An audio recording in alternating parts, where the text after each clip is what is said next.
یہ گفتگو صدیق جان صاحب کے ساتھ ہے۔ اس نشست میں صدیق جان کے جرنلزم میں آنے سے پہلے والی زندگی پر کچھ بات ہوئی۔ اس کے علاوہ ماڈرن یوٹیوب جرنلزم اور سوشل میڈیا جرنلزم اور مین سٹریم میڈیا کے درمیان ہونے والی جنگ اور اس کے مختلف پہلوؤں پر بھی بات ہوئی، اور کرپٹ سیاستدانوں اور کرپٹ صحافیوں کا ذکر بھی ہوا۔ تو آپ یہ گفتگو ملاحظہ کیجئے اور مجھے اپنی دعا میں یاد رکھیے۔ اب آپ کو مجھے سمجھ نہیں آتا میں سٹارٹ کہاں سے کروں، کیونکہ مجھے ایگزیکٹ یاد نہیں ہے۔ پہلی دفعہ مجھے جو یاد پڑتا ہے، میں نے آپ کو دیکھا تھا سب سے پہلے کلاسرا صاحب کے پروگرام میں رپورٹنگ کرتے ہوئے، آئی تھنک 92 بالکل ایسے ہی ہے، والے چینل، وہاں پہ میں نے پہلی دفعہ آپ کو دیکھا تھا، اور آپ کے پاس بالکل 2 یا 3 منٹ ہوتے تھے اور اس میں آپ شد و مد کے ساتھ لگے ہوتے تھے، ہاں بالکل۔ اور پھر آپ کا آہستہ آہستہ تعارف بڑھتا گیا۔ تو زیادہ انفارمیشن آپ کے بارے میں موجود نہیں۔ آپ ہیں کہاں سے اوریجنلی؟ میں بیسیکلی میاں والی سے ہوں۔ اچھا، میاں علی سے، اور آہستہ آہستہ وہاں سے اس کے بعد ڈائریکٹ اسلام آباد کا سفر ذرا ہلکا سا بتائیں تاکہ پھر ہم آگے اسٹارٹ کریں۔ نہیں، میں میاں والی تو میری پیدائش میاں والی کی ہے، پھر ہم بکھر رہے، اور میری ایجوکیشن جو ہے وہ میٹرک تک بکھر کی ہے، اور لیا میرا ننیہال ہے۔ درمیان میں 1-2 سال میں لیا بھی پڑھا ہوں، چوک اعظم، بالکل ٹھیک اور ہے۔ پھر میں نے ایف ایس سی کی مظفر گڑھ سے، مثالی زکریہ سے، اور اس کے بعد گومن یونیورسٹی چلا گیا بی ایس ٹیلی کمیونیکیشن کے لیے، اور اس کے بعد بہاولپور رہا کچھ 6-7 سال، اور پھر وہاں سے لاہور، اور لاہور سے پھر میں اسلام آباد آیا ہوں 2015 میں تقریباً۔ اچھا، لاہور سے اسلام آباد آئے ہیں۔ تو اسلام آباد میں پہلی دفعہ نا گیا بیجنگ نا، تو پہلی دفعہ میں نے اتنی ساری لائٹیں دیکھی تھی، میں پریشان ہو گیا تھا۔ تو یہ 2010 کی بات ہے، جب بندہ واپس ادھر سے آتا ہے نا، میں اٹک سے ہوں بیسکلی۔ اچھا آپ اچھا۔ جب آئے تھے پہلے وہاں سے، آپ لاہور چلے گئے، تو کیسا تاثر تھا؟ بندہ ایک دفعہ جب لیا بکھر سے نکلتا ہے تو لاہور لازمی بات ہے، پوری دنیا تبدیل ہو کے رہ جاتی ہے۔ درست کہہ رہے ہیں آپ، لیکن میں لاہور تھا تب بھی میرا زیادہ کام جو ہے وہ ایک آفس کے اندر بیٹھ کے کرنے والا تھا، اور مجھے کبھی بھی گھومنے پھرنے کا شوق نہیں رہا، باہر جانے کا، اور ایسے ہی نہیں رہا میرا شوق۔ میں اسلام آباد آیا تو بھی میرا شوق اس طرح کا نہیں رہا، ابھی بھی نہیں ہے کہ میں ایسے ہی جا کے کہیں بیٹھ جاؤں، یا کہیں گھومنے پھرنے کا، یا اس طرح کا نہیں ہے، میرا مزاج ہی نہیں ہے۔ تو میرا زیادہ تر وہاں بھی کام ہوتا تھا، اسلام آباد آ کے بھی کام سے ہی زیادہ رہتا تھا، مطلب مصروفیت رہتی تھی۔ اور جب میں خاص طور پہ 92 میں آیا تھا، جب میں فواد چودھری صاحب کے ساتھ تھا، ڈاکٹر فاروق سلیم صاحب اور فواد چودھری صاحب نے پروگرام شروع کیا تھا، وہ کیا رہا ہے کے نام سے، اور اس وقت جو ہے کہ ڈاکٹر فرا فاروق کے ساتھ، تو اس کے بعد مطلب وہی میں کام سے کام رکھتا تھا۔ اور ہاں یہ ضرور ہے کہ ظاہر ہے جب آپ بڑے شہر میں آتے ہیں، ہاں جب میں اسلام آباد آ رہا تھا، جب مجھے لاہور سے بتایا گیا کہ آپ کی اسلام آباد میں ہی آپ کی اپوائنٹمنٹ ہوئی ہے اور آپ نے وہاں جا کے جوائن کرنا ہے، تو میرے لیے بڑا مشکل تھا، میں کافی ایک پریشانی تھی، کیونکہ تاثر یہی تھا کہ اسلام آباد بڑے لوگوں کا شہر ہے اور وہاں رہنا مشکل ہے۔ تو میں بڑا ایک گھبرایا ہوا سا تھا کہ یار کیا بنے گا، تو لیکن خیر یہاں پہ آئے اور کام کیا، اور پھر آہستہ سے ایڈجسٹ ہو گیا الحمدللہ۔ یہ تو جنرلی ہو جاتا ہے، لیکن یوزلی شلوار قمیض کی جگہ پینٹ کوٹ، اور سگریٹ کی جگہ سگار، اور چائے کی جگہ کافی آ جاتی ہے، اور پھر روب اور دبدبہ بھی ہوتا ہے ذرا اسلام آباد میں، تھوڑا سا ایک نا خواہ ہوا میں یہ ہی تھوڑا تینوں سی چیزیں پائی چیزیں، جاتی ہیں۔ ہاں یہ بات آپ نے درست کہی ہے، میں چائے سے محبت اسی طرح برقرار ہے، اور سگریٹ میں پیتا نہیں ہوں۔ میں آپ کی بات نہیں کر رہا، میں ہاں نہیں بیوروکریٹس لیکن کی آپ، اور ان لوگوں کی ہاں جن کے پاس آپ جاتے ہیں، جن سے آپ کا رابطہ رہتا ہے۔ ہاں درست کہہ رہے ہیں، بہت سی ایک متس ہیں، اور ایک مت یہ تھی کہ، یعنی میں آپ میڈیا کی بتا رہا ہوں کہ بہت سے لوگ یہ کہتے تھے، یہ ایسی باتیں بنی ہوئی تھیں، یہاں آگے پتہ چلا کہ ایسا نہیں ہے، کہ بہت سے لوگ کہتے تھے کہ آپ جو ہے وہ جب تک بڑے لوگوں کی محفل میں نہیں بیٹھیں گے تو آپ بڑے صحافی نہیں بن سکتے، اور آپ کے پاس خبر نہیں آ سکتی، اور ان کی محفل میں بیٹھنے کے لیے وہاں پہ اگر شراب چل رہی ہے تو آپ کو شراب پینی پڑے گی، یہ اس طرح کی باتیں بنی ہوئی تھیں، اور اس کے بغیر آپ کا چارہ نہیں ہے، تو یہ ایسی باتیں۔ باقی میں نے یہاں آ کے دیکھا ہے اسلام آباد میں کہ بہت زیادہ اسپیس تھی، بہت زیادہ اسپیس ہے، اس کی وجہ یہ ہے کہ میں نے دیکھا ہے 70-80% لوگ ہمارے میڈیا میں بھی وہ اس کو سرکاری نوکری کی طرح کرتے ہیں، وہ اس کو ان کا کوئی پیشن نہیں ہے، اور ان کا یہ بس ایک نوکری کی طرح اس کو سمجھتے ہیں، حالانکہ نوکری والا کام نہیں ہے۔ تو ابھی بھی اگر محنت کرنے والے لوگ آئیں گے تو وہ ریپلیس کرتے جائیں گے لوگوں کو، اور یہ آپ کو نظر آتا رہے گا کہ روزگار بے روزگار ہو گیا، فلانا ہو گیا، فلانا ہو گیا، فلانے کا روزگار نہیں رہا، فلانے کا نہیں رہا، کیونکہ ظاہر ہے نئے آنے والوں میں جن جن کا پیشن ہے وہ 3 کام اگر ایک بندہ کر رہا ہے تو وہی آگے جائے گا، ظاہر ہے۔ جو چینلز ہیں، جو اخبارات ہیں، وہ بھی کہتے ہیں کہ ہمیں وہ بندہ چاہیے جو 2-3 بندوں کا کام کر لے، اور یہ کمپٹیشن بڑھتا چلا جا رہا ہے۔ بالکل ایسی اس طرف تو یہ تو میرا ایک بڑے مزے کا ٹاپک ہے، اس طرف میں نے آنا ہے، لیکن میں اس سے پہلے ادھر جانا چاہتا ہوں جب آپ نے 92 میں یا اس سے پہلے فواد چودھری صاحب کے ساتھ کام کیا ایز اے ریسرچ اینالسٹ اور ادھر بھی کام کیا، تو ان میں سے آپ کا زیادہ رجحان کس طرف تھا؟ ریسرچ انالیسس کی طرف یا رپورٹنگ آپ کو زیادہ اچھی لگی؟ کیونکہ رپورٹنگ میں آپ کا بار انٹریکشن ہوتا ہے اور وہ ڈفرینٹ قسم کی چیزیں، ریسرچ انالیسز میں ایک بندہ نرڈس کی طرح لگا رہتا ہے بیٹھ کے سارا دن، کمپیوٹر پہ آف کورس ہوتا ہوگا یہ باقی کاغذات وغیرہ چھان بھی ہوتا دیکھیں میں فواد صاحب کے ساتھ آیا تھا as a social media coordinator. میرا کام صرف یہ تھا کہ پروگرام جب ختم ہوا تو پروگرام کے کلپس کاٹ کے، اور اس وقت یوٹیوب بند تھا، تو ڈیلی موشن کے اوپر لگانا، ان کو ٹویٹس کرنا، ٹویٹر پہ لگانا، فیس بک پیج پہ لگانا، فیس بک پیج اور ٹویٹر دیکھنا، ڈیلی موشن دیکھنا، کلپس، سوشل میڈیا پروموشن، یہ ساری میری ذمہ تھی. ظاہر ہے پھر ساتھ ساتھ تھوڑا سا اور بھی کام ہوتا تھا.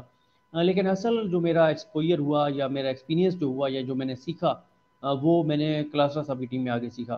کیونکہ کلاسرا صاحب کی ٹیم میں ایک ماحول تھا سیکھنے کا. قسمت خان زمری جو ریسرچر تھے، ان سے ہے۔ بہت بالکل، زیادہ ان کا سیکھا. ذکر بہت زیادہ ان کا ہوتا تھا، ہاں، قسمت خان صاحب کا۔ بالکل. اور زاہد بلوچ صاحب بڑی زبردست تحریر لکھتے ہیں اور بڑے زبردست محنتی بندے ہیں. زاہد بلوچ تھے. پھر اسی طرح سے جو ہے وہ عمران مغرانہ صاحب جاتے تھے، پارلیمنٹ میں جاتے تھے. رانا اشرف صاحب تھے. تو اس طرح سے چیزیں سیکھیں. اور اس کے بعد پھر جو بڑا ایک ایکسپوئر ہوا وہ ہوا جب پاناما کیس آیا. تو پاناما کیس جب آیا تو کلاسر صاحب نے کہا کہ جی جایا کریں سپریم کورٹ میں. اور شروع میں تو ایسا لگتا تھا کہ کلاسر صاحب نے بڑا ظلم کر دیا ہمارے اوپر اور بڑی یہ سزا ہے بہت بڑی. ہم، مجھے یاد ہے ہم آپارا میں رہتے تھے 6-7 دوست. ابھی بھی جو ابھی میں آپ کو بتا رہا تھا یا آپ کے ساتھ یہ ویڈیو سے پہلے دوست وہ آئے بیٹھے تھے. تو ہم کوئی 6-7 دوست جو ہے نا وہ رہا کرتے تھے ایک ہی کمرے میں آپارا میں. اچھا، اور جو سب سے آخر میں آتا تھا تو وہ ایک طرح سے آپ ایسے سمجھیں فرش پہ سوتا تھا. یعنی بستر کم تھے، لوگ زیادہ تھے. اور پانی جو ہے وہ بہت ٹھنڈا ہوتا تھا. سردیوں کے دن تھے، بالکل یک ٹھنڈا پانی ہوتا تھا. اور بڑا مشکل لگتا تھا کہ صبح صبح آپ نے منہ دھو کے جانا ہے اور آپ نے تیار ہو کے جانا ہے. تو لیکن خیر اب یہ احساس ہوتا ہے کہ ہماری زندگی کا سب سے بڑا جو ایکسپیرینس اور ایکسپوئر ہے وہ پاناما کیس تھا. اس کو جا کے عدالت میں کھڑے ہو کے سننا، اس کو کور کرنا، تو یہ ایک احسان تھا کلاسرا صاحب کا، ان کی مہربانی تھی. اور اس وقت ہمیں یہ عذاب لگتا تھا، سزا لگتی تھی. لیکن اب پتہ چلتا ہے کہ ہمارے کریئر کا سب سے جو بڑا ایک جو ایک آپ سمجھ لیں گے ایکسپوئر ہے وہ کیس تھا. تو اس طرح سے وہاں پہ رپورٹنگ میں پھر ساتھ ہی ریسرچ بھی وہاں پہ شروع ہو گئی. اچھا میں آن اسکرین نہیں تھا. آن اسکرین بھی پھر کلاسر صاحب نے کہا کہ آپ اسکرین پر آئیں. تو وہ مجھے یاد ہے پہلی بار جس طرح سے میں آیا اور جو سچویشن تھی کال پہ آیا، مطلب اسکرین پہ آیا. پھر آہستہ آہستہ ظاہر ہے چیزیں بہتر ہوتی چلی گئیں اور پھر گنجائش تو رہتی ہے ابھی بھی ظاہر ہے سیکھنے کے عمل میں. بالکل ٹھیک۔ کلاسرا صاحب جو ہے، مجھے اتنا عرصہ ہو گیا ہے، مطلب میں پڑھ رہا ہوں بہت زیادہ، مطلب ریگولر آرٹیکلز وغیرہ اور کالمز اور یہ وہ 2008 9 10 کے آس پاس سے نا، 9 10 اسپیشلی. میں جب اس دن گن رہا تھا تو کلاسرا صاحب واحد آدمی ہیں جنہوں نے کبھی مجھے ڈس اپوائنٹ نہیں کیا honestly, as a column reader side سے میں بات کر رہا ہوں. باقی جتنے لوگ ہیں نا، اب لوگوں کو یہ سمجھ نہیں آتی. میں آپ کو ایک مزے کا قصہ چھوٹا سا سناتا ہوں، آپ کو اندازہ ہو جائے گا اس سے. میں نا جاوید چودھری صاحب کا بڑا کالم پڑھتا تھا شوق سے. ان کے سفر نامے وغیرہ بھی ہوتے تھے، پھر وہ جو ان کا پراپر سٹائل ہے، پہلے ایک سٹوری، پھر اس سٹوری کو ساتھ اس کے ملا کے ترتیب سے بات کرنا، اور میں بڑا ان کو ہائی ریگارڈ میں کرتا تھا. 2015 کے آس پاس کی بات ہوگی جب یہ نواز شریف صاحب کے اوپر کیسز وغیرہ چلے، یا اس وقت میں ایگزیکٹ یاد نہیں کون سے کیسز چل رہے تھے، 14 15 کے آس پاس. انہوں نے سر ایک کالم لکھا، وہ مجھے یقین ہی نہیں آیا کہ انہوں نے لکھا ہے کالم نے، کیونکہ آپ جب آپ 5 6 سال سے ایک بندے کو پڑھ رہے ہوتے ہیں تو آپ کو اندازہ ہوتا ہے کہ یار وہ کہاں کہاں کیا کیا کرتا ہے. اس میں انہوں نے اتنی تعریف کے پل باندھے. انہوں نے کہا جی وہ قومی اثاثہ ہے ملک کا، اور اگر چلے گئے تو ہمارے ملک کا بہت بڑا نقصان ہو جائے گا. مجھے یقین نہیں آیا. اس کے بعد سے پھر میں نے کہا نہیں یار یہ تو کام خراب ہے. پھر ہم میر صاحب تھے، پھر باقی آہستہ آہستہ کرتے ہیں. رؤف کلاسرا صاحب جو ہے نا، وہ مجھے اس لیے پسند ہے، کبھی کبھی ان کا کالم پڑھنا یا باقی چیزیں پڑھنا تو بڑا روح خسو کا بڑا ہی مشکل ہو جاتا ہے، کیونکہ وہ ساری وہ جتنے ان کی کرپشن کے واقعات وغیرہ ہیں، جو کرپشن کے واقعات ہیں سیاستدانوں کی، وہ پڑھنے مشکل ہو جاتے ہیں. لیکن انہوں نے آج تک ڈس اپوائنٹ نہیں کیا.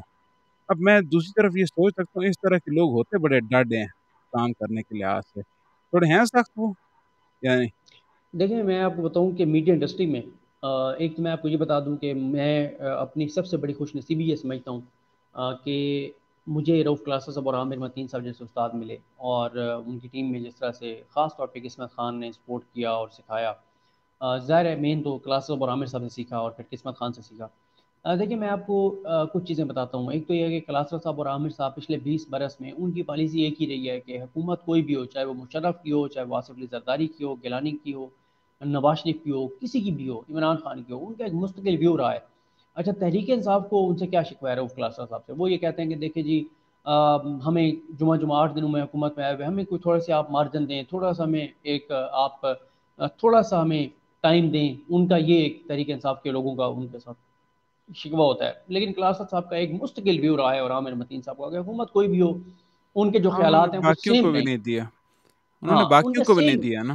بالکل باقیوں کو کسی اگر کو نہیں دے دیا۔ دیتے کوئی اور ہے، جس طریقے سے باقی آپ دیکھتے ہیں وہ سارے سافٹ ہو جاتے ہیں پہلے 100 دن 900 دن، پتہ بالکل، نہیں انہوں پہلے نے جتنے دن۔ انہوں نے کسی کے ساتھ یہ نہیں کیا۔ دوسرا یہ ہے کہ دیکھیں کلاسرا صاحب اور عامر صاحب کا یہ ہے کہ میں اکثر یہ کہتا ہوں، آپ بہت سارے صحافیوں کو دیکھیں نا، جو آج عمران خان کی جن چیزوں پہ تنقید کرتے ہیں، نواز شریف کی انہی چیزوں کو ڈیفینڈ کیا کرتے تھے۔ تو یہ منافقت ہے، یا تو اس وقت آپ اس کو ڈیفینڈ نہ کرتے، یا آج بھی آپ اس کو برا نہ کہیں۔ لیکن کلاسرا صاحب اور عامر صاحب کی ایسے مثالیں آپ کو نہیں ملیں گی، کوئی نہیں ان کا ملتی۔ کلپ آپ کو نہیں ملے گا کہ نواز شریف کی کسی چیز کو وہ سپورٹ کر رہے تھے اور عمران خان وہی کر رہا ہے تو اس کو غلط کہہ رہے ہیں، یا نواز شریف کی کسی بات کو غلط کر رہے تھے تو عمران خان وہی غلط کر رہا ہے تو وہ اس کو ٹھیک کہیں گے، تو یہ آپ کو نہیں ملے گا۔ دوسرا میں آپ کو بتاؤں کہ پورے میڈیا انڈسٹری میں واحد رؤف کلاسرا صاحب اور عامر متین صاحب ہیں جو ٹیم کے لوگوں کو بہت زیادہ سپورٹ کرتے تھے، سپورٹ ابھی بھی کرتے ہیں، اور جو یہ کہتے تھے کہ آپ کی جو بھی سٹوری ہوگی وہ آپ کے نام سے چلے گی۔ جو کہ ایک اور چیز یہ کرتے تھے کہ کہتے تھے کہ آپ آن سکرین آئیں، آپ پیپر دیں، آپ ویڈیو پر آئیں، آپ پروگرام میں آئیں۔ اور کلاسر صاحب اور عامر صاحب کا یہ ہے کہ جو ہے وہ کسی کا فیس بک کمنٹ بھی پڑھ کے اگر اس کا حوالہ دیں تو بتاتے ہیں ہم یہ فلاں نے یہ بات لکھی ہے، ورنہ 99% اینکرز ایسا نہیں کرتے۔ بدیانتی کرتے ہیں وہ 99% اینکر جو ہیں ان کے آپ کو پتہ ہی نہیں ہوگا کہ ان کے ساتھ ریسرچر کون ہے، ان کے ساتھ رپورٹر کون ہے۔ وہ ایسے ہی۔ ان کا کنٹینٹ استعمال کرتے ہیں، وہ انہی کا کنٹینٹ پڑھتے ہیں۔ اچھا یہ کیوں ہے؟ کیونکہ وہ دونوں بڑے صحافی ہیں، ان کو یہ تھریٹ نہیں ہے کہ یار یہ بندہ ہم سے آگے نکل جائے گا، یہ بندہ ہم سے آگے نکل جائے گا۔ اور یہی میں سمجھتا ہوں ان کا بڑا پانا ہے کہ انہوں نے دیکھیں ہمیں ایکسپوئر دیا، ہمیں نام دیا، ہمیں پہچان دی، ہمیں لوگوں سے متعارف کروایا۔ وہ ہمیں پروگرام میں نہ لیتے تو کون ہمیں جانتا؟ ٹھیک ہے، تو یہ ان کا ایسے ہی۔ ایک بڑا پن ہے۔ اور پھر ان کی جو سب سے بڑی بات یہ ہے کہ کلاسر صاحب کی ٹیم میں، بلکہ ابھی بھی وہ زاہد بلوچ صاحب نے لگایا ہوا تھا پیزا پارٹی کا، تو میں نے نیچے کمنٹ کیا کیونکہ وہ ناراض ہیں مجھ سے، کلاسر صاحب تو ملاقات نہیں ہوتی ان سے اچھا، بالکل ابھی بھی۔ تک وہ چل تو رہا ہے؟ میں نے دیکھی تھی ویڈیو کچھ عرصہ پہلے جب آپ نے ہاں ذکر کیا تھا، تو ہاں، ابھی تک وہ ناراض ہے؟ ابھی تک نہیں؟ وہ ناراض اس لیے ہیں کہ میری بھی کچھ آتے اسی طرح کی ہیں تو وہ جو ہے نا، کوئی شہر دے لوگ بھی ظالم سن، کوئی سانو مرن دا شوق بھی سی، ٹھیک ہے، کچھ وہ ٹھیک بھی ہے۔ کچھ یہ وہ کچھ بھی ظلم ساؤتھ کے کا ہوتے پانی کچھ ایسا ہے، میرے ایک دو دوست ہیں مظفر گڑھ کے اور ادھر کے، تو یہ ساؤتھ کا کوئی پانی کو ڈاڈا سا ہے، نہیں نہیں نہیں نہیں نہیں، کھارا ساؤتھ کا پانی ہے، پانی ڈاڈا پانی ہے، مجھے تو ایسے ہی نہیں لگتا نہیں، ہے۔ وہ مجھے لگتا ہے کہ وہ کلاسر صاحب کا جو سٹار ہے نا اس کی تاثیر ہے، ورنہ ساؤتھ کے اچھا، بندے ایسے نہیں لیو ہے ہوتے۔ نا ان کا، میرے خیال میں ہاں، لیو، آئی اور گیس لیو ساؤتھ کے بندے جو ہوتے ہیں وہ ہے۔ بڑے، جب کوئی معافی شافی مانگتے ہیں تو معاف کر دیتے ہیں، لیکن کلاس صاحب اس بار بڑے جو ہے اچھا، وہ سخت انہوں نے میں نے اگر کبھی اپنا۔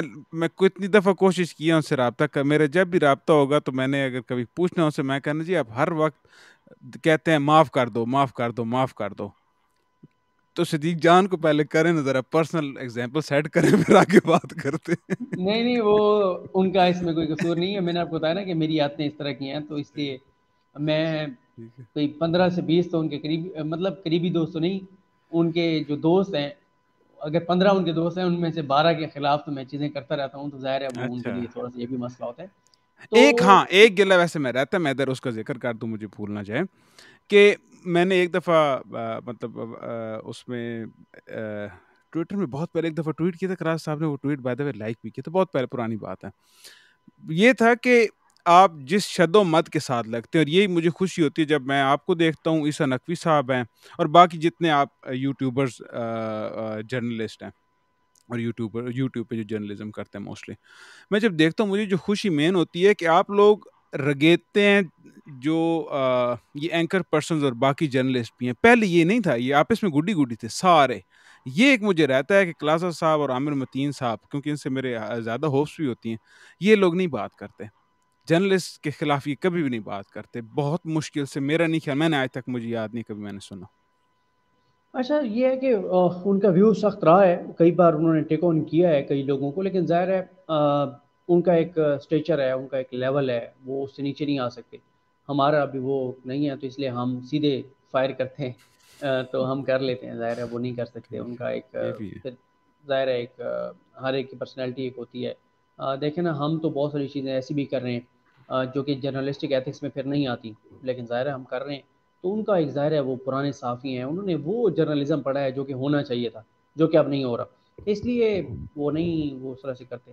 تو بہرحال دیکھتے ہیں کہ زاہد بلوچ صاحب کو آج کل میں رابطے میں ہوں، زاہد بلوچ صاحب کو میں نے کہا ہے، میں نے کہا بات شات کریں، کوئی ہمیں این آر اچھا او، کوئی میں نے کہا ویسے بھی ڈیل، نرود میں نے کہا کوئی ڈیل کا سیزن چل رہا ہے، ادھر سے نواز شریف صاحب نے شہباز شریف کو ٹاسک دیا ہوا ہے کہ بھائی کوئی ادھر منت ترلا کرو، تو ادھر اچھا میں نے زاہد بلوچ صاحب کو دیا ہوا ہے۔ اب دیکھیں نواز شریف کی ڈیل پہلے ہوتی ہے یا میری ڈیل پہلے ہوتی ہے، نواز شریف کا این آر او پہلے ملتا ہے یا صدیق جان کا این آر او پہلے اللہ ملتا ہے؟ اللہ ان کا لیکن دل نرم لیکن کرے۔ لیکن ایک فرق ہے، ہوں، نواز شریف کہتا ہے کہ میں نے بدلنا نہیں ہے، اور نہ میں نے جو کچھ لوٹا ہے وہ واپس بھی نہیں کرنا، اور مجھے ڈیل بھی دے دیں، این آر او بھی دے دیں۔ ٹھیک لیکن ہے صدیق جان خود کو بدلنے کو بھی تیار ہے، پرانی غلطیوں کی معافی مانگنے کو بھی تیار ہے، تو اس لیے آن ٹھیک ہے، میرٹ تو مجھے این آر او مل جانا چاہیے۔ ہاں میرٹ مل جانا چاہیے۔ چلے اللہ تعالیٰ کلاس صاحب کا دل جو ہے وہ نرم کر دے۔ اچھا آمین۔ یہ بتائیں کہ جو آپ کی جرنلسٹک ایتھکس ہوتی ہیں وہ مین اسٹریم سے کتنی ڈفرینٹ ہے؟ مطلب ہمیں ایز این آؤٹ سائڈر مجھے تو دو چیزیں ویسے جنرلی پتہ ہیں کہ یار ایک تو آپ پرائیویٹ لائف میں نہ گھسیں، جو کہ لگتا بھی ہے کہ یار کسی کی پرائیویٹ لائف میں اپنا گھسیں انٹل انلیس اس کی پرائیویٹ لائف پبلک فنڈ کے اوپر چل رہی ہے تو پھر تو گھسنا بنتا ہے، نمبر ایک۔ نمبر دو یہ ہے کہ نیشنل سیکیورٹی جو کہ قومی سلامتی کے معاملات وغیرہ وہ ہیں، کوئی اور بھی لائنز ہوتی ہیں آپ کی آپ نے اپنے لیے رکھی ہوئی ہیں کہ یار یہ والی کراس نہیں کرنی؟ یار دیکھیں، سوشل میڈیا کے اوپر تو ہم بہت ساری چیزیں کراس کر جاتے ہیں، مطلب میں نے آپ کو کہا نا کہ اصل جو جرنلسٹک ایتھکس ہے نا، اس کے اوپر گنے چنے لوگ ہوں گے جو کام کر رہے ہوں گے، ورنہ دیکھیں جن کو ہم ٹارگٹ کر رہے ہوتے ہیں نا، جب لوگ ہمیں کہتے ہیں کہ آپ یہ چیز غلط کر رہے ہیں، میں کہتا ہوں ہاں پتہ ہے مجھے میں غلط کر رہا ہوں، جرنلسٹک ایتھکس کے خلاف ہے، لیکن جس کے خلاف میں کر رہا ہوں وہ بھی کوئی جرنلزم نہیں کر رہا۔ لیکن ہمارے ہاں تو مسئلہ یہ ہے نا کہ ہمارے ہاں تو جرنلزم رہی ہی نہیں ہے، ہمارے ہاں تو ایک ایسی صورتحال ہے کہ بڑے بڑے نام جو ہیں وہ جو کر رہے ہیں وہ بھی جرنلزم میں نہیں آتا۔ مجھے بتائیں، میں خود بتا چکا ہوں نجم سیٹھی صاحب کی، میں 17 تو ایک صرف نشست میں گنوا چکا ہوں ان کی خبریں جو جھوٹی ثابت ہو چکی ہیں، جنہوں نے ثابت ہونا نہیں ہے ہو چکی ہیں۔ میں درجنوں ایسی چیزیں حامد میر صاحب کی بتا چکا ہوں جو جھوٹ ثابت ہو چکی ہیں، میں درجنوں ان کے کنٹرڈکشنز بتا چکا ہوں۔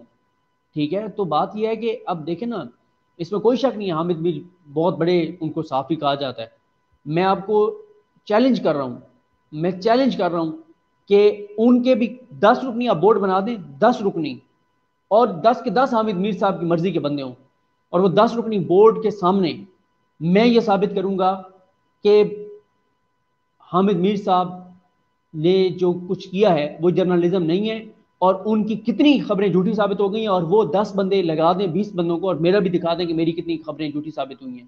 یا دیکھیں انالیسس غلط ہو سکتا ہے، لیکن جب آپ دعویٰ کرتے ہیں نا کہ میری خبر ہے، اور میں آپ کو بتا رہا ہوں کہ میں آپ کو بڑا محتاط کہہ رہا ہوں، 40 جھوٹی خبریں ثابت کر سکتا ہوں حامد میر صاحب کی، 40 منیمم، اتنی میری کر کے دکھا دیں کہ میری جھوٹی خبریں ہوئی ہوں۔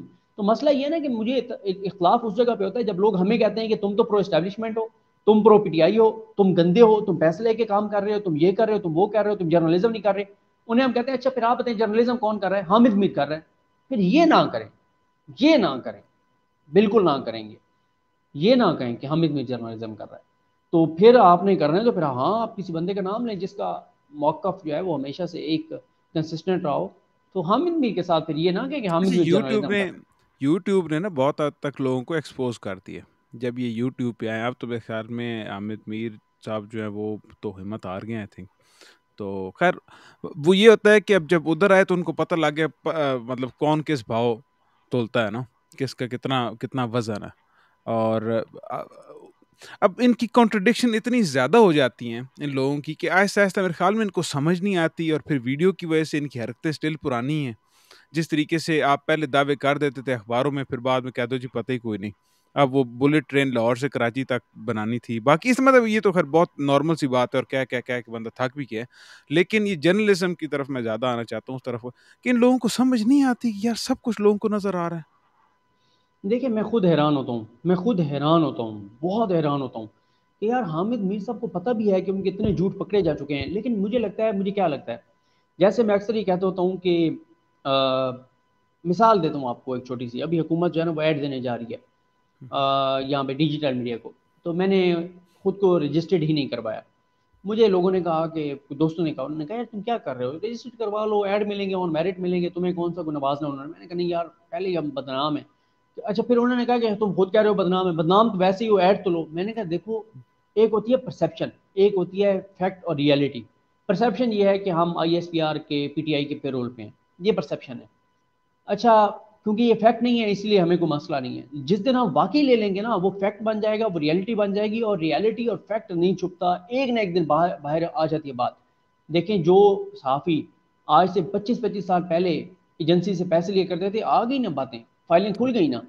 تو بات یہ ہے کہ تاثر ہونا یہ الگ بات ہے، ریئلٹی ہونا الگ بات ہے. اب مسئلہ یہ ہے کہ ان لوگوں کو میں اکثر یہ بات کہتا ہوں کہ آپ، ہاں میں اس پہ آتا ہوں جو میں پوائنٹ کہہ رہا تھا. اصل میں جب آپ ایک بار کسی سے پیسے لے لیتے ہیں نا، پھر آپ کا وہ جو ایک آپ کا اندر کا ایک وہ ہوتا ہے نا انسان، وہ ضمیر وہ مر جاتا ہے. پھر آپ کہتے ہیں یار ایک جگہ سے لے لیں، دو جگہ سے لے لو، دو سے چار. پھر وہ ہرس بڑھتا جاتا ہے، لالچ بڑھتا جاتا ہے. پھر آپ کہتے ہیں کہ آپ میں قسم قرآن تو اٹھا نہیں سکتا کہ میں نے کسی ایجنسی سے پیسے نہیں لیے، میں نے کسی سیاستدان سے نہیں لیے، میں نے کسی حکمران سے نہیں لیے، میں نے کسی ہاؤس سوسائٹی سے نہیں لیے، ڈائریکٹ یا انڈائریکٹ. اب آپ قسم تو اٹھا نہیں سکتے، اب لیے جاؤ پھر. تو ان لوگوں کا بھی یہ ہے کہ یہ لوگ ڈھیٹ ہو چکے ہیں، ان کی شرم ختم ہو گئی، ان کی حیا اور ان کی جو ایک انسان کے اندر غیرت ہوتی ہے وہ ختم ہو گئی ہے. اب ان کو فرق نہیں پڑتا، اب ان کو گالیاں دیں. اب ان کا پورا ایجنڈا ہے، انہوں نے ڈٹ کے اس کے اوپر کرنا ہے، جھوٹی خبریں دینی ہے، نواز شریف کو سپورٹ کرنا ہے، اس کو لانے کے لیے اقدامات کرنے ہیں، فوج کو گالیاں دینی ہے، پاکستان کو گالیاں دینی ہے. اب ان کا یہ ایجنڈا ہے، ان کی سانس کی طرح یہ چیز بن گئی ہے. اب ان کے اندر یہ حرم، حیا، شرم، غیرت سب کچھ ختم ہو گیا ہے. ان کو اب کوئی فرق نہیں پڑتا، اتنے یہ ڈھیٹ ہو گئے ہیں. ان کو اب جو مرضی کہتے رہے، ان کو کوئی فرق نہیں پڑنا. حالانکہ اتنے جھوٹے ثابت ہو چکے ہیں اور ابھی بھی جھوٹ بولنے سے باز نہیں آتے. اور آج کل نجم سیٹھی جو جھوٹ بولتا ہے، اللہ اکبر. وہ تو بندہ دیکھے جو ڈاکٹر، یہ ہر جگہ ایسے ہوتا ہے، صرف جرنلزم میں نہیں ایسے ہوتا. جو ڈاکٹر جو ڈاکٹر گردے بھیجتا ہے وہ پہلے دن گردہ نہیں بھیجتا، پہلے دن وہ غلط پرسکرپشن لکھتا ہے. اور غلط پرسکرپشن لکھنے کے بعد آہستہ آہستہ آہستہ آہستہ کرتے کرتے ایک دن جا کے وہ گردے بھیجتا ہے اور پھر اس کے بعد وہ نہیں لگاتا ہے. یہ جو ایک دوسری بات مجھے بتائیں کہ ایک دفعہ آپ نے اس کا ذکر بھی کیا تھا لیکن آپ نے زیادہ بات نہیں کی تھی. وہ یہ ہے کہ یہ لوگ، مجھے پتا ہے کیونکہ میں اتنے عرصے سے ریڈر ہوں، مختلف چیزوں کا ریڈر ہوں، دیکھتا رہتا ہوں، پتہ رہا. اور میں کوئی اتنا کوئی خاص آدمی نہیں ہوں، میرے طرح 22 کروڑ اور بندے ہیں، بیچ میں سے بہت سارے ہوں گے جن کو پتا ہوگا. آپ کو پتا ہے یہ جی ایچ کیو والوں کو نہیں پتا کیوں بلا لیتے ہیں اس کو، عامر میر کو یا میرا خیال ہے کہ لوگوں کو. میرا خیال ہے اچھا دیکھنے کے دو رخ ہیں. میں نے مثال کے طور پہ بھی ٹویٹ بھی کیا، میں نے کہا کہ حامد میر کی دوبارہ ملاقاتیں ہو رہی ہیں، وہ دوبارہ اسکرین پہ آنا چاہ رہا ہے، اور پنڈی اسلام آباد میں ملاقاتیں اور منت ترلے اور یہ ساری چیزیں. ایک ویو تو یہ ہے کہ یار اس کو کسی صورت اسپیئر نہیں کرنا چاہیے نا، جتنے اس نے فوج پہ حملے کیے ہیں، فوج کو گالیاں دی ہیں، پاکستان کے خلاف پراپیگنڈا کرتا ہے. اس کے دیکھنے کا دوسرا بھی اینگل ہے. دوسرا اینگل کیا ہے؟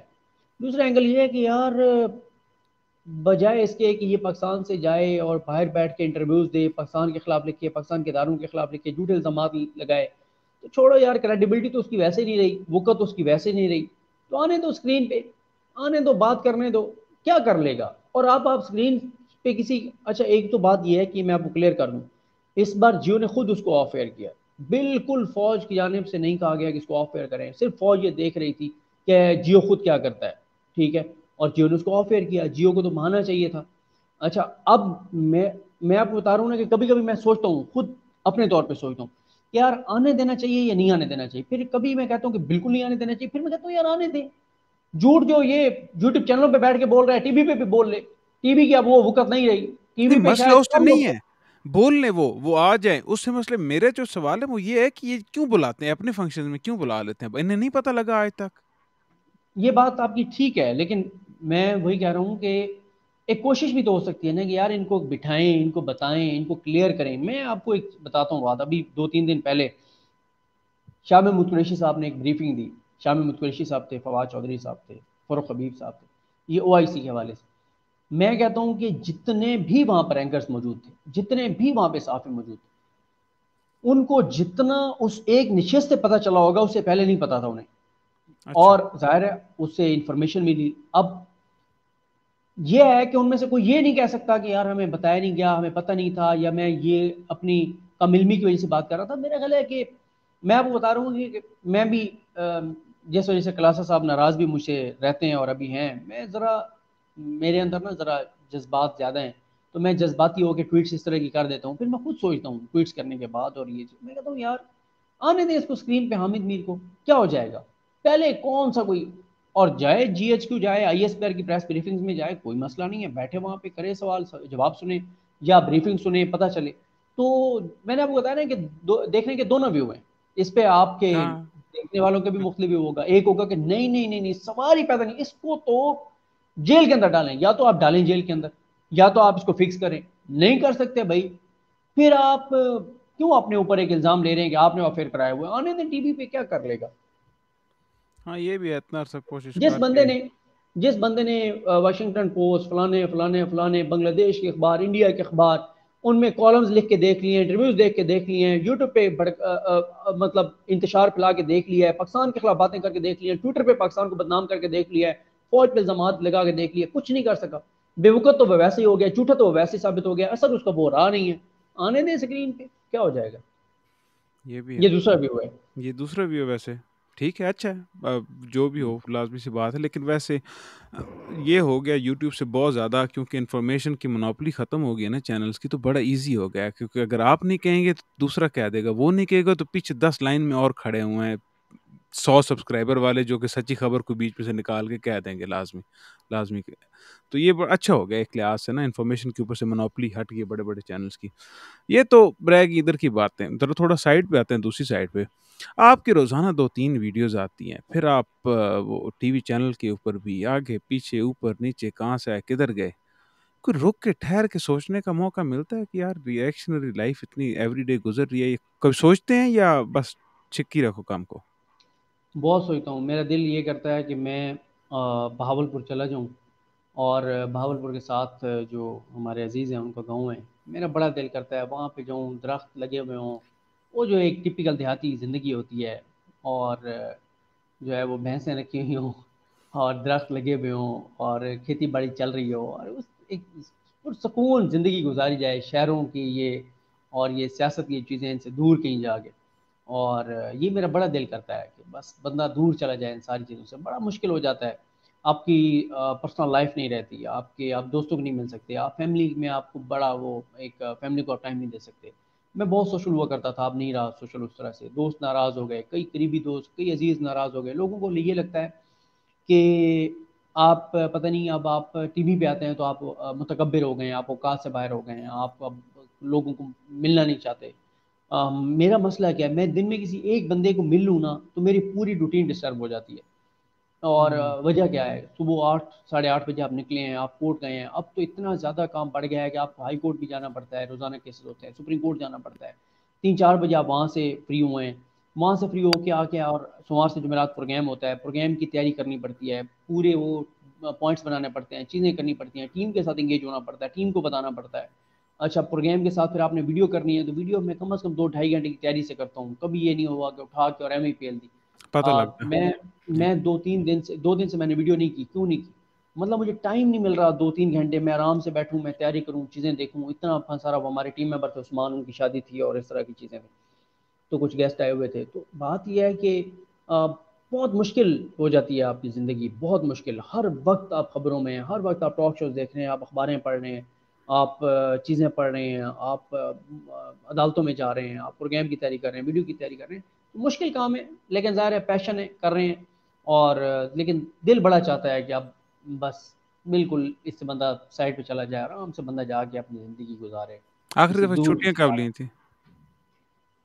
یار آخری بار چھٹیاں میں نے لی تھیں، میری چھٹی اس طرح سے نہیں ہوتی، یعنی میں چھٹی جاؤں بھی تو ظاہر ہے ساتھ ڈیولپمنٹس چل رہی ہوتی ہیں. مسئلہ کیا ہے، مسئلہ یہ ہے آپ اگر 3 دن چھٹی پہ چلے گئے نا اور اس دوران ڈیولپمنٹس پہ آپ نے نظر نہیں رکھی تو آپ وہ دوبارہ 3 دن کو کور نہیں کر سکتے.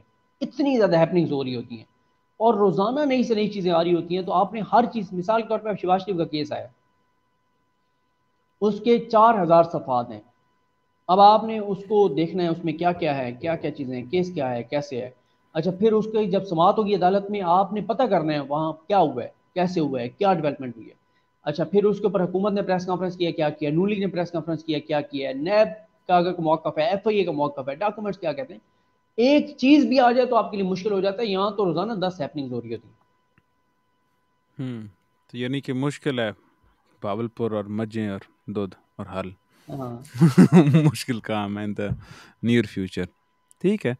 تو اچھا یہ بتائیں کہ آپ یوٹیوب پہلے چینل کی طرف سے بھی آپ ادھر ادھر جاتے رہتے تھے، اب بیچ میں کچھ عرصہ صرف آپ یوٹیوب کے اوپر کام کرتے رہے، تو آپ کو جب آپ ادھر ادھر جاتے ہیں طاقت کے ایوانوں میں یا ادھر ادھر جہاں بھی جاتے ہیں، تو لوگ آپ کو سیریس لیتے ہیں؟ یوٹیوبرز جتنے جرنلسٹ تھے ہیں ابھی بھی ان کو سیریس لیتے ہیں؟ آپ سٹارٹ ہو گئے لینا؟ چینلز اچھا ہر جگہ پہ دو ویوز ہیں، اداروں میں بھی حکومت میں بھی دو طرح کے ویوز ہیں. ایک وہ لوگ ہیں جن کا الیکٹرانک میڈیا کے ساتھ زیادہ اٹھنا بیٹھنا ہے، وہ بھی مناپلی اپنی برقرار رکھنا چاہتے ہیں. وہ چاہتے ہیں کہ یار یہ یوٹیوبرز، یہ ڈیجیٹل میڈیا کے لوگ نہ آئیں. لیکن ٹاپ لیول پر، چاہے وہ ادارے ہوں چاہے وہ حکومت ہو، ٹاپ لیول پر دونوں جگہوں پہ یہ ادراک موجود ہے کہ اب میڈیا سے زیادہ سوشل میڈیا اور ڈیجیٹل میڈیا امپورٹنٹ ہے، اور بہت امپورٹنس دی جاتی ہے. اور اس کی بہت سی مثالیں ہیں. پرائم منسٹر عمران خان صاحب سے 3 بار ہم مل چکے ہیں، 3 4 بار مل چکے ہیں، 2 بار ان کے انٹرویوز کر چکے ہیں. اب دیکھیں نا کہ ہمیں، ٹھیک ہے اس میں کوئی شک نہیں ہے کہ ہم چینل پہ پروگرام بھی کر رہے ہیں، لیکن پھر بھی دیکھیں ہمیں ڈیجیٹل میڈیا کی وجہ سے شاہ محمود قریشی صاحب کی پریس بریفنگ میں جو تھی اس میں بلایا گیا. ہمیں مختلف جگہوں پہ اب ایونٹس ہوتے ہیں، چیزیں ہوتی ہیں، ہمیں مختلف جگہوں پہ بلایا جاتا ہے اور بتایا جاتا ہے اور لوپ میں رکھا جاتا ہے. اور یہ بھی میں آپ کو بتا دوں کئی جگہوں پہ تو اب میڈیا سے زیادہ ہمیں انفارمیشن دی جاتی ہے اور ہمیں بتایا جاتا ہے. انہیں پتہ ہے کہ میڈیا میں کیپیسٹی نہیں رہی، انہوں نے وہی شام کو بیٹھ کے اور ڈیل اور فلانی اور ڈگنی ان پہ بات کرنی ہے. تو ڈیجیٹل میڈیا کو زیادہ امپورٹنس جو ہے وہ دی جا رہی ہے بہت سی جگہوں پہ. تو آپ کا کیا خیال ہے، یہ اس حکومت کی وجہ سے اور اسپیشلی آپ کو اگلی حکومت میں ہو سکتا ہے وہ نہ دیں؟ چانسز ہیں اس نہیں، چیز کے؟ اب حکومت کوئی بھی ہے، مجبوری ہے ان حکومت کی؟ یہ میٹر نہیں کرتا. اب ریئلٹی بن چکا ہے نا ڈیجیٹل میڈیا. تو حکومت ہو، ادارے ہوں، جماعتیں ہوں، سب ان کے لیے اب ڈیجیٹل میڈیا بہت امپورٹنٹ ہے. اور ظاہر ہے اب اس کے بغیر چارہ نہیں ہے. تو ابھی تو امپورٹنس اس کی رہے گی ڈیجیٹل میڈیا کی، بلکہ بڑھے گی، بہت زیادہ بڑھے گی. ابھی تو آپ کے لیے بہت سارے دروازے کھل جاتے ہوں گے نا آسانی سے، کمپیریٹیولی پہلے کے، آج سے چند سال یا 5 10 سال پہلے کے. ہاں شروع میں تو تضحیق کی جاتی تھی. ہمارے اپنے بہت سے لوگ جو اب یوٹیوب پہ ہیں وہ تضحیق کرتے تھے، مذاق اڑاتے تھے، یہ تو یوٹیوبر ہے، یہ تو سوشل میڈیا والا ہے، یہ ڈیجیٹل میڈیا والا ہے. تو میں اس وقت بھی ہنستا تھا اور انہیں کہتا تھا کہ یار مت گالیاں دو یوٹیوبرز کو، نہیں کرنا نہ کرو. اول تو آپ کو کرنا پڑے گا، کرنا چاہیے، آئیں کریں، ہم آپ کو فیسیلیٹیٹ کرنے کو تیار ہیں. وہی لوگ اب یوٹیوب کے. اور تو اس وقت جو تضحیق ہوتی تھی اس کو کیسے، ریجیکشن کو کیسے ڈیل کرتے تھے؟ درد ہوتا بندے نہیں وہی اسٹارٹ میں ہوتا ہے یار بس چھڈو جی کام کرو اپنا. نہیں وہی بات ہے نا یار، اگر آپ لوگوں کے لیے کر رہے ہیں تو آپ یہ چیزیں وہ کرتے ہیں، ورنہ آپ کو اچھا کئی بار ایسے ہوتا ہے کہ کچھ لوگوں پہ نا پہلے شروع میں آپ کو غصہ آتا ہے، پھر تھوڑے ٹائم اگر آپ اپنے آپ کو مینیج کر لیں اور سمجھا لیں، پھر آپ کو غصہ نہیں آتا، آپ کو ان لوگوں پہ ترس آتا ہے. مجھے نہیں اب یاد کہ مجھے کوئی لوگوں پر غصہ آتا ہو. میں مینیج کر لیتا ہوں، خود کو سمجھاتا ہوں یار پاگل ہوں میں اس کی بات پہ غصہ کر کے اپنے آپ کو اذیت دے رہا ہوں، غلطی اس کی ہے، اذیت میں خود کو رکھ رہا ہوں. اب تو میں جو ہے وہ مجھے ترس آتا ہے لوگوں پہ کہ یار یہ بیچارہ اپنے ساتھ ظلم کر رہا ہے، حسد رکھ رہا ہے، بغض رکھ رہا ہے، نفرت رکھ رہا ہے، کینہ رکھ رہا ہے، ڈسٹرب رکھ رہا ہے خود کو.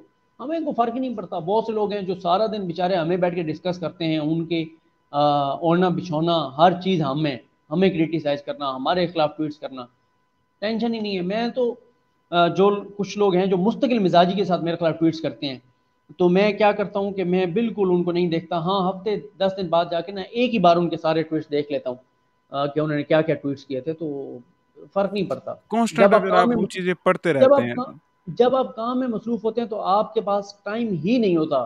آپ نے جو ان لوگوں کے ساتھ الجھنا ہے، ان کا تو فائدہ ہو جائے گا، وہ آپ کو روکنا چاہتے ہیں، آپ کی رفتار کم کرنا چاہتے ہیں، تو آپ ان سے الجھ کے رک جائیں گے.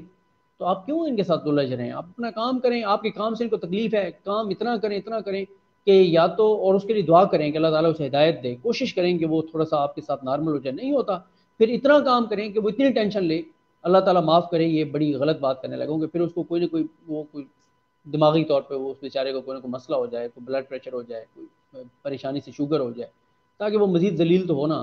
پہلی کوشش آپ یہی ہونی چاہیے کہ آپ لوگوں کے ساتھ اچھا ہوتا ہے کئی بار لوگ آپ سے ملے نہیں ہوتے، سنی سنائی باتوں پہ آپ کے خلاف ہوتے ہیں، کوشش کریں ان سے ایک بار ملیں، ان کے ساتھ بیٹھیں، ان کو چیزیں کلیئر کرنے کی کوشش کریں، قریب کرنے کی کوشش کریں، اس نفرت کو، اس چیزوں کو کم کرنے کی کوشش کریں۔ نہیں ہوتی اگنور کریں، بہت زیادہ کر رہے ہیں تو پھر آپ اپنے کام کی رفتار بڑھا دیں تاکہ اس کو اچھی خاصی جو ہے نا وہ ٹینشن ہو۔ پہلے ایک بندے کے بارے میں مجھے پتہ چلا تھا، وہ میری بارے میں بڑی ٹینشن لیتا تھا، میں نے جب کام زیادہ کر دیا تو اس بیچارے کو ہفتے میں 3 بار ڈاکٹر کے پاس جانا پڑا بلڈ پریشر کی وجہ سے۔ بالکل ٹھیک، یہ ویسے اچھی اسٹریٹجی ہے، مشکل والی لیکن اچھی اور کارآمد اسٹریٹجی یہ والی جو آپ نے رکھی ہوئی ہے۔ یہ اب تو سارے ہو گئے یوٹیوبرز، چینلز وغیرہ ہو گئے، یا آپ لوگوں کا کوئی موڈ ہے کہ یار کوئی کنسورشیم سے ایسا بنائیں کہ لیٹ سے کہ یہ میڈیا بیچ میں سے ہٹ جائے؟ ابھی بھی اسٹل مین اسٹریم میڈیا پہ آپ لوگ جاتے رہتے ہیں اور بھی کچھ دوست جاتے رہتے ہیں، کوئی اپنا آپ کیونکہ اگر یہ جو چیئر پہ آپ ابھی بیٹھے ہیں نا، یہی وہ اپنی اپنی چیئر لا کے اکٹھے بیٹھ کے ایک مائک 35 روپے کا یا 150 200 روپے کا سب نے لگایا ہو ادھر، اور آپ کو لوگ دیکھیں گے، کوئی آپ کو اسٹوڈیو کی بھی ضرورت نہیں کسی قسم کی۔ دیکھیں ہم زیادہ ہمارا ظاہر ہے وہ چل رہا ہے شہر اقتدار پہ، میں اس طرح کوئی صاحب کرتے ہیں، دل بڑائی صاحب کرتے ہیں، اپنا اپنا بھی کر رہے ہیں، لیکن ظاہر ہے مین اسٹریم میڈیا بھی ابھی ایک ریئلٹی ہے، اس سے انکار نہیں کیا جا سکتا۔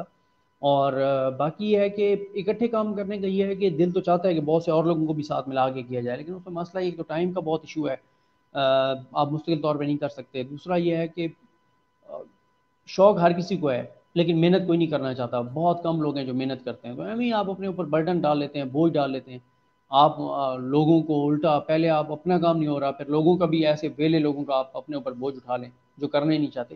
تو جو کر رہے ہیں اللہ کرے یہ بھی کر سکیں تو بڑی بات ہے، مشکل ہو گئی ہیں چیزیں، بہت مشکل ہو گئی ہیں، اب اتنا زیادہ ہیکٹک ہو گیا جس کی بات نہیں ہے۔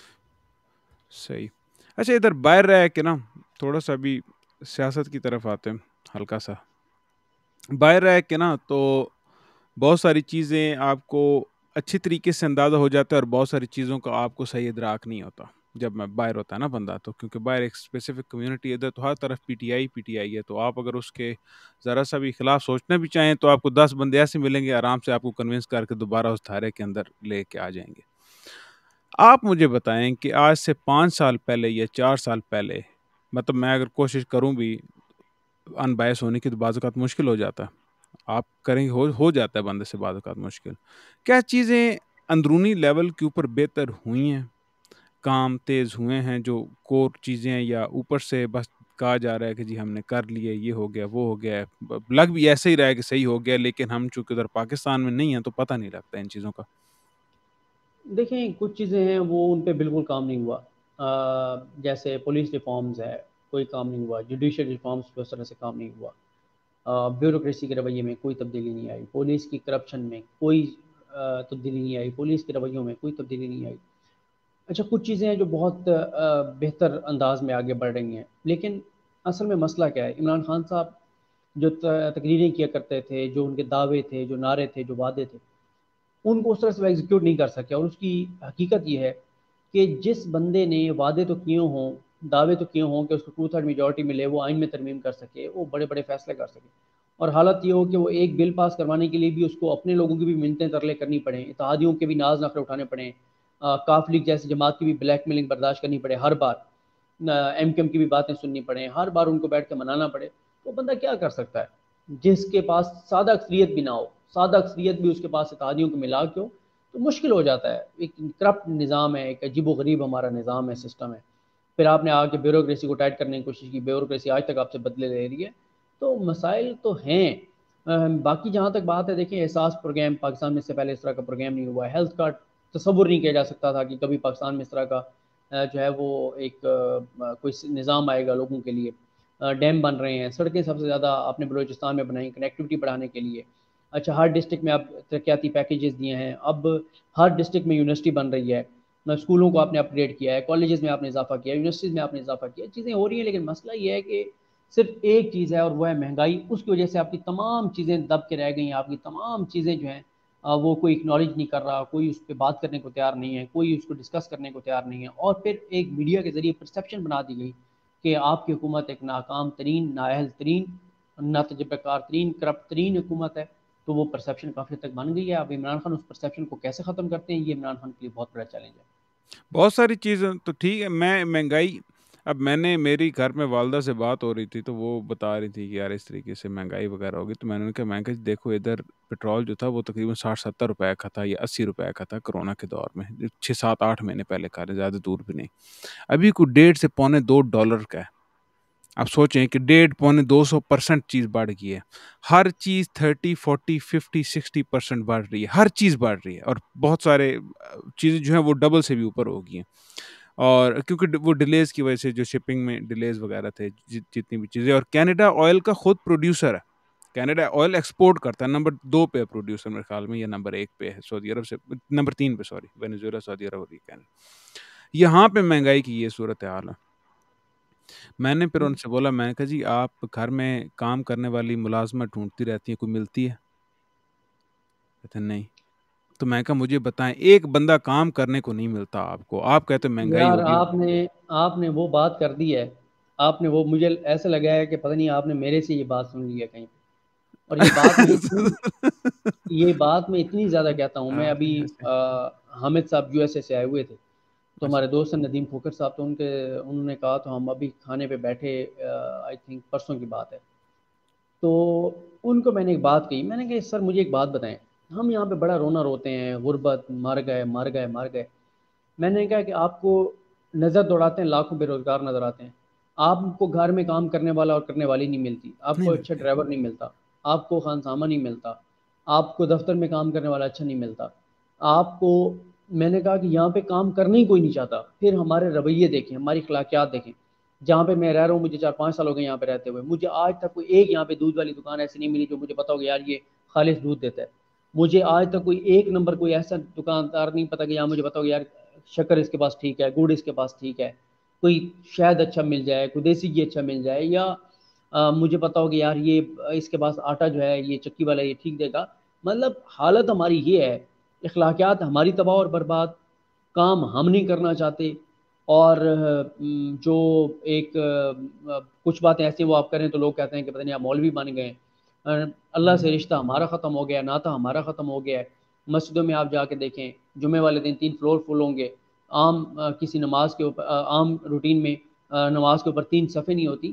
تو ایک عجیب و غریب طرح سے اصل میں تو ہمارے اپنے اندر مسئلہ ہے. ہر چیز ہم اٹھا کے حکومتوں کے اوپر ڈال دیتے ہیں. آپ بتائیں نا کہ ماحولیاتی دہشت گردی جس طرح سے آگے بڑھتی چلی جا رہی ہے، ہم میں سے کتنے لوگ ہیں جنہوں نے اپنے اوپر فرض کیا ہوا ہے، جن کو اللہ نے دیا ہوا بھی ہے، چلیں جن کے پاس نہیں ہے ان کو چھوڑ دیں، کہ جو ہے وہ درخت لگانے کی طرف جا رہے ہوں. ہمارے اپنے بھی بڑے مسائل ہیں. مسئلہ اس قوم کی اخلاقیات کو بہتر کرنے کا ہے، باقی سر کوئی ایشو نہیں ہے. یقین کریں، میں کچھ حالات وغیرہ ہوتے ہیں، کوئی اتنی ایسی بات نہیں ہے. میں وہ پی ٹی آئی والا بخار بہت پہلے اتر چکا ہے. لیکن اگر آپ صحیح معنوں میں چیزوں کو دیکھیں نا، تو یہ جو باہر رہنے والے لوگ ہیں نا، جتنا اس بندے نے امپیکٹ کیا نا ان کو، یہ تو اس سے تو پیار پہلے ہی بہت زیادہ کرتے تھے لوگ.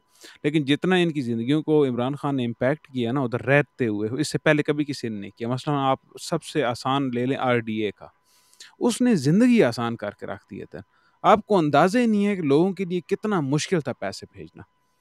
وہ کبھی کسی کزن کے، کسی اور کے اس میں پیسے بھیجتے تھے، وہ پھر آگے سے کوئی کھا گیا، کسی نے اپنے اس پہ نام پہ پلاٹ لے لیا اور مسئلہ. آپ یہاں پہ بیٹھے بیٹھے پلاٹ لے سکتے ہیں، آپ یہاں پہ بیٹھے بیٹھے چیزیں لے سکتے ہیں، یہاں سے پہ بیٹھے بیٹھے گاڑیاں نکلوا سکتے ہیں اپنے گھر والوں کے لیے. یہاں پہ بیٹھے بیٹھے آپ کو کوئی مسئلہ نہیں ہے. اس روشن ڈیجیٹل اکاؤنٹ، اور اس میں اور زیادہ چیزیں یہ day in day out add کرتے جا رہے ہیں، اور وہ بہت زیادہ سکون دیتا جا رہا ہے. ایک طرف تو یہ ہے. دوسری طرف میرا جب بھی انٹریکٹ ہوتا ہے، میں یقین کرو میں دیکھتا ہوں کہ، اور قسم اٹھا کے کہہ رہا ہوں، ڈھونڈنے سے ایماندار بندہ نہیں ملتا کسی معاملے میں، نہیں ملتا آپ کو. آپ کو کھنگال لو تو میں بھی کوئی ایک آدھ بندہ مل جائے جس سے آپ کا پالا پڑتا ہے 2 نمبر، جس سے پالا پڑتا ہے 2 نمبر. کتنی دفعہ ٹرانزیکشن کرنے کی ضرورت پڑتی ہے، آگے سے 2 نمبری. اب اتنے اس حد تک ہو گیا، یقین کرو کہ بندہ کہتا ہے یار ٹھیک ہے تم چونا لگا لو، کام کر دو. چونا بھی لگاتے ہیں، کام بھی نہیں کرتے اوپر سے. صحیح کہہ رہے ہیں آپ، یہ بڑی بدقسمتی ہے. میں آپ کو بتاؤں، میرے ایک جاننے والے ہیں، وہ اتنی کوشش کرتے ہیں کہ یار مجھے نا کوئی بندہ ڈھونڈ دو. میں پتہ نہیں، ابھی تو پتہ نہیں انہوں نے یہ کام کر رہے ہیں یا ختم کر دیا. ایک ٹائم تھا ان کی بڑی خواہش تھی کہ یار مجھے نا کوئی ایک بندہ ڈھونڈ دو میں اس کو نا کوئی 50 60 70 80 ہزار روپے لگا کے نا ایک ریڈی لگا دوں فروٹ کی، تاکہ کوئی ایک فیملی کو میں غربت سے نکالنا چاہتا ہوں. پیشن ہوتا ہے لوگوں کا، صدقہ جاریہ سمجھ کے وہ کر رہے ہوتے ہیں، اور ان کو اپنے نام کی بھی ضرورت نہیں تھی کہ یار تم بندہ ڈھونڈ لو، میں تمہیں پیسے دیتا ہوں اس کو وہ کرا دو. نہیں ملتا بندہ. تو اور کئی اس طرح کے قصے ہیں، جس ایسے طرح کس ہو جاتے ہیں، بالکل ایسے. صحیح. لوگ مجھے ابھی ایک دوست بتا رہے تھے، کہتے ہیں کہ میں گھر سے باہر آیا تو ایک مانگنے والا آیا ہوا تھا. میں نے اسے کہا کہ یار تم ایسے کرو کہ وہ گڑھا کھود کے چلے گئے پی ٹی سی ایل والے یا کون. میں نے کہا یہ گڑھا بھر دو مٹی سے تو یہ میں تمہیں پیسے دیتا ہوں نا. تو اس نے کہا جی میرے پاس اوزار نہیں ہے. میں نے کہا لے آؤ میں تمہیں کرایہ دے دوں گا، کرایہ پہ لے آؤ. کہتے ہیں وہ اس کے بعد بندہ غائب ہو گیا. تو کام بھیک مانگنا چاہتے ہیں، امداد لینا چاہتے ہیں، کام نہیں کرنا چاہتے. یہ بہت بڑا ہمارا مسئلہ ہے. ہر لیول پہ. اور دوسرا کام بھی سر جگاڑوں. میں نے ہاں ادھر جو چیز دیکھی ہے نا ایک بہت زیادہ، کہ وہ یہ ہے کہ یہاں پہ کمپیریٹیولی جو کام کرنے والے لوگ ہیں نا، وہ جگاڑ نہیں لگاتے، وہ پراپر کام کرتے ہیں. یہاں تک کہ میں اپنے آپ کو بڑا کام کرنے والا سمجھتا تھا. میں جب ادھر بہت ساری چیزوں کے اندر، خیر میں نے دیکھا کہ یار یہ تو میں تو جگاڑ لگا رہا ہوں اور مجھے پتہ بھی نہیں ہے جو جگاڑ ہوتا ہے. چھوٹی موٹی باتیں ہوتی ہیں مطلب کام کرتے ہوئے نا. تو مجھے پھر سمجھ آئی میں کہ یار پراپر طریقہ کام کرنے کا یہ ہوتا ہے، وہ نہیں ہوتا. تو بہرحال ادھر خیر بندہ ڈھونڈنے سے نہیں ملتا. یہ تو لمبی کویت ہے. سر آپ کا بہت شکریہ. آپ کا میں نے وقت لیا کافی زیادہ، اور میں آپ کو، معذرت کرتا ہوں، میں نے آپ سے کئی بار کمٹمنٹ ارے کی سر نہیں نہیں، اور نہ میں جو ہے نا شرمندہ وہ نہ کرے، شرمندہ نہ نہیں کرے. واقعی میں آپ کو بتاؤں، میں ابھی دوستوں کی بات بتا رہا تھا. ابھی جیسے میں پہلے آپ کو میں نے کہا کتنے بجے کریں گے اور ریکارڈ کریں گے، اور میں آج صبح سے شادی میں گیا ہوا تھا، اتنا تھک گیا میں آیا اور آگے سو اچھا گیا. اٹھا ہوں میں نے، پھر آپ آگے کرتے ہیں وہ دوست آئے، میں نے انہیں کہا کہ یار بیٹھے تھوڑی دیر میں انٹرویو کر کے اور پھر بات کرتا ہوں. انہوں نے کہا نہیں ہم نے پہلے جانا ہے، ہم ان سے پہلے میٹنگ کریں اور ہمیں ملیں اچھا. اور پھر دیں. تو وہ چیزیں بس اس کوئی طرح سے مسئلہ نہیں دن. سر، میں تو آم اوکے ود اٹ.